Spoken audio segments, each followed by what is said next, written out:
Welcome to Bone Chills. Well, here we are.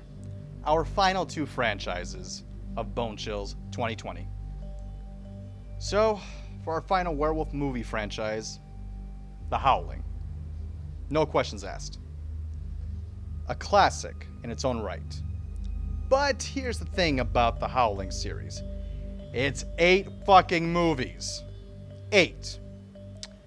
A Lord of the Rings marathon is one thing, but if you want to add in The Hobbit to that too, that's just a complete mindfuck. So is this. So, I'm going to need a little bit of assistance.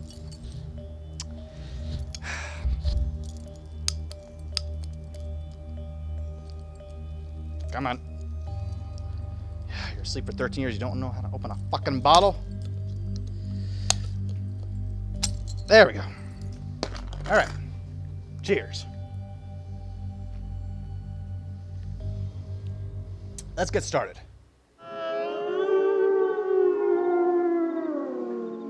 Listen. Do you hear that? If you do, lock your doors. Lock your windows.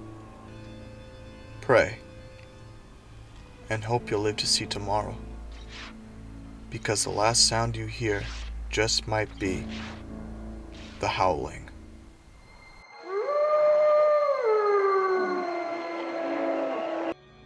Our story follows anchorwoman Karen White. After receiving phone calls from a supposed serial killer, she meets with him in person to get an exclusive. However, it doesn't take long for her exclusive to turn into a nightmare.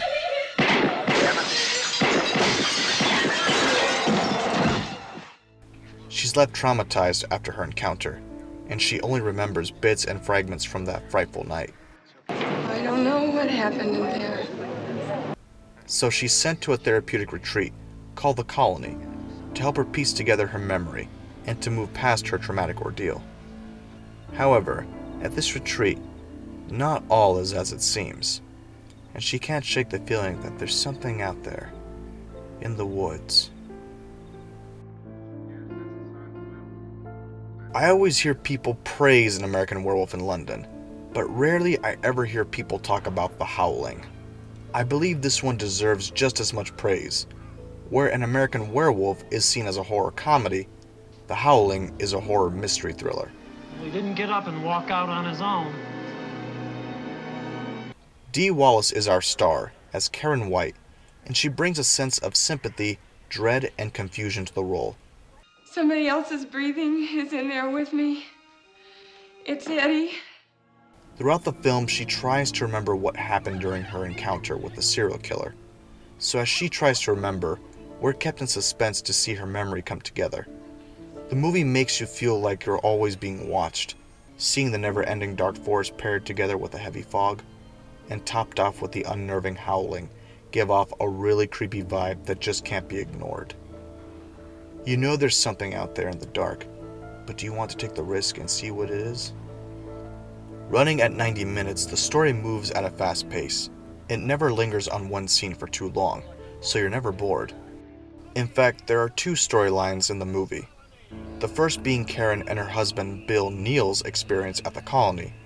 The second being Karen's friends Christopher and his girlfriend Terry, as they continue to look into the serial killer that Karen had been investigating. Just your average red-blooded all-American boy. You would think by adding in a second storyline that it would bring down the pacing, but surprisingly it doesn't. I actually found myself caring for both Christopher and Terry. I'll get it. You want me to get it? You get it.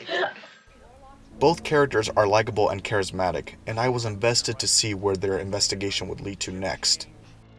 The film is well paced. It draws you in with an eerie and mysterious opening. The middle of the movie dedicates time to character development and the investigation, all building up to a thrilling and frightening final act. Those are real silver. I gotta check in with a jeweler to find out what to charge. Bill me. The special effects are great too. From good old Werewolf Scares to the classic transformation. Let me just say that these werewolves are creepy and unnerving.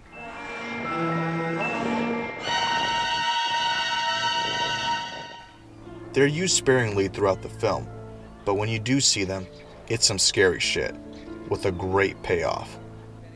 Fun fact, Dick Miller makes an appearance in this movie. Your classic werewolf can change shape anytime it wants, day or night, whenever it takes a notion to. That's why they call them shapeshifters. And this movie was also directed by Joe Dante. If both names sound familiar, that's because Joe Dante would go on to direct Gremlins, which also starred Dick Miller as Murray Futterman. You gotta watch out for the foreigners because they plant gremlins in their machinery.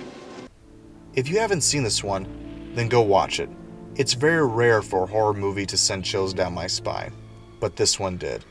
Likeable characters. Oh, yeah. Nothing like a quiet week in the country. A fast-paced mystery, and a creepy as shit atmosphere. Glad you came. I wanted to see you again.